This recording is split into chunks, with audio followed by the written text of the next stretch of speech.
Hi hello friends வணக்கம் welcome to my channel. இன்றைக்கி நம்ம பார்க்க போகிறது நம்ம டெய்லி லைஃப்பில் நமக்கு அடிக்கடி தேவைப்படுற ஒரு சில டிப்ஸை பற்றி தான் பார்க்க போகிறோம். இது ரொம்ப யூஸ்ஃபுல்லாக இருக்கும் உங்களுக்கு.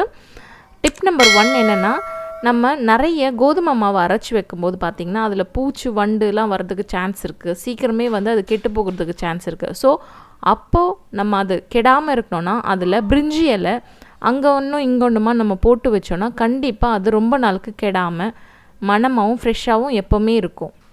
டிப் நம்பர் 2 என்னென்னா, நம்ம சர்க்கரையை எவ்வளோ தான் சேஃபாக வச்சாலும் எறும்புங்க கிட்டேருந்து காப்பாற்றவே முடியாது. அப்படி எறும்பு வராமல் சர்க்கரையை சேஃபாக வைக்கணுன்னா அதில் ஒரு 4-5 கிராம்புவை போட்டு வச்சோன்னா, அதாவது லவங்கத்தை போட்டு வச்சா கண்டிப்பாக எறும்பு கிட்டேருந்து நம்ம சர்க்கரையை காப்பாற்றிடலாம்.